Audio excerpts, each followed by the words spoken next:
So what is the perfect stake when you're trading? We have covered in a previous video how you can adjust your staking, but this video addresses exactly what that perfect stake is.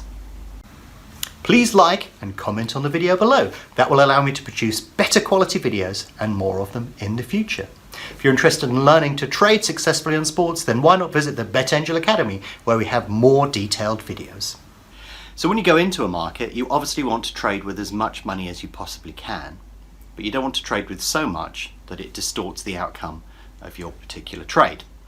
And when you go into the market, if you're using £2 stakes, then money's going to go in and out of the market relatively easily. If you're using £10 stakes, that will probably happen. And then as you start going up the scale in terms of the amount of stakes that you're likely to use, that's going to change the way that you trade. And I have mentioned in previous videos that one of the problems that I have is adjusting my stake to sort of a sensible level, because I have more money than I can reasonably stake in the market. So when I go into the market, nearly always the first judgment that I make is, what is my stake going to be? How big is my trade going to be? Now when you're starting out, it's not really a problem, because you start with small stakes, but the problem you get with small stakes is you will always get small returns. A lot of people never ever get off of small stakes because they're working away with their £10 and their 20s and their 50s, and they're thinking, well, I'm not really making much. I did all of that work for 50p or whatever. And the fact is, that is normal. That is exactly where you would expect to be. And you should not focus on the amount of money that you're making when you first start trading. You focus on your strike rate, because if you can get your strike rate to a reasonable level, then it's probably quite likely that you will be able to scale.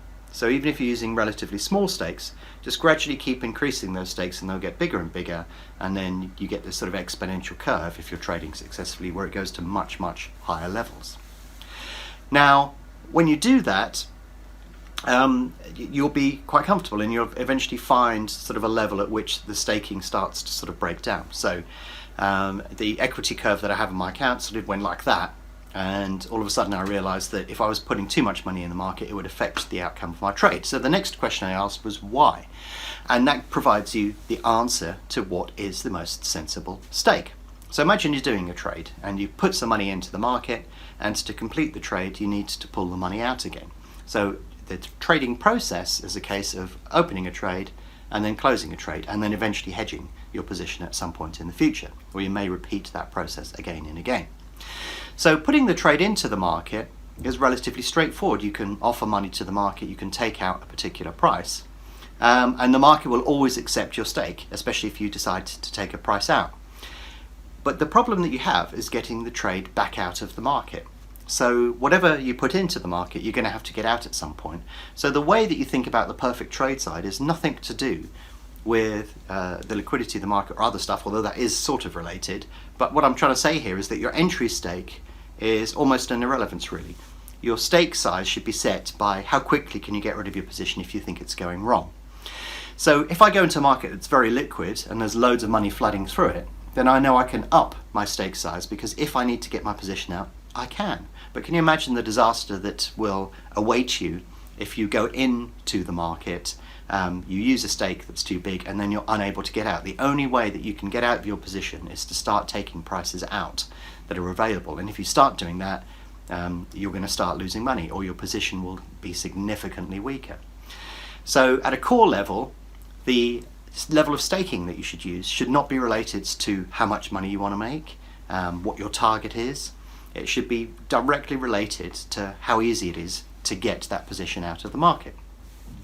And this is where fill rate comes into the equation. So fill rate for me is, if I put 2 orders into the market, how quickly will they get matched? Will it take a second, 2 seconds, 5, 10, 30 seconds, 4 hours? And basically the perfect trade is where you can get a position in and out of the market in really, really quick time. So the perfect trade would be, you offer a price here, you offer a price there, and it's gone. And that is the perfect trade, because the amount of time that you leave the trade in the market, it can be an expression of risk. So if we can get a trade in and out of the market in milliseconds, there's virtually no risk in there. But if you have to leave that trade open for 10 minutes, the chance of that trade going against you gets bigger the longer you hold the position in the market. And that's why you focus on the exit trade, or the amount you're using for the exit trade, because that's key to a successful trade. So you put a position into the market and you're sort of thinking, you know what, I think I made a mistake there, or it hasn't done what I expect, then you need to be able to get rid of your position as quickly as possible. And this could be applicable on anything: tennis, football, racing, golf, darts, snooker, whatever you fancy. That will be the thing that determines how big your trade is. It's the ability to get out, not the ability to get in. So when I look at what my stake level will be, I set up BetAngel and I look at the volume moving average, and the volume moving average tells me how much is going through the market over a defined period. Now, depending upon how fast you've got your refresh set up at, you'll find that if you've got your refresh set up at 1 second, then you may want to use a 10 or 20 second interval to measure how much money is going through the market at that particular period of time. But when you look at that average volume that's going through the market, that more or less is around the maximum stake that you could use. So if you've got £1,000 going through the market at any one particular point, then you can sort of say, well, okay, if I have £1,000 and I put it in, it probably won't fill within a second, but within a few seconds it probably will. So I feel sort of comfortable at maybe around double the average volume.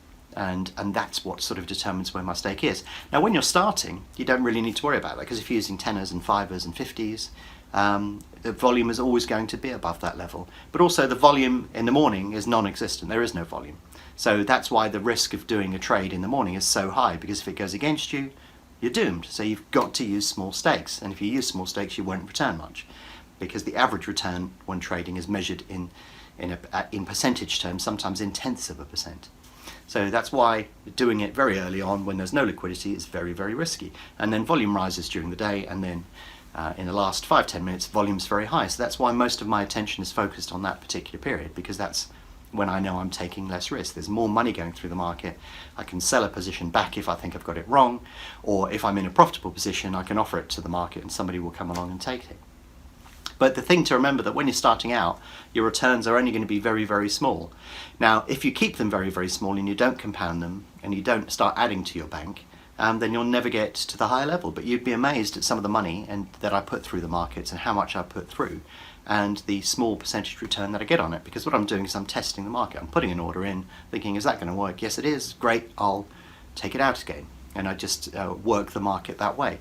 So sometimes I can rack up pretty large totals, but the return is always going to be a small percentage of that. So when you're at low stakes, sometimes it feels like you're not making anything, but that was exactly where I started. When I first started, had a bank of 1,000, and I was using small amounts of money, and I was getting small returns, but I just consistently added to my bank, which gave me more capital to work with. And then all of a sudden you start getting into this, where is the best place to be in the market, and what is the optimal stake that you get within the market.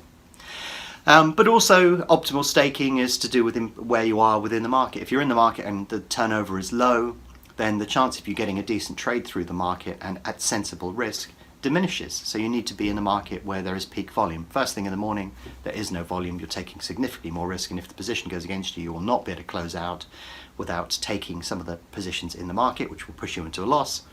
But as you approach that period, that sort of sweet spot in the market on racing between 5 and 10 minutes before the off, when liquidity is high, then you can do pretty much anything. There's so much that you can do in that period, and with reasonable amounts of money. And even if you're using smaller stakes, you'll be doing so at smaller risk. So the answer at the end of this video is that the optimal stake is related to how much money is going through the market, and your focus shouldn't be on how much money you want to use, how much money you want to make, or any variant thereof. It's focused on the ease of exit of your trade.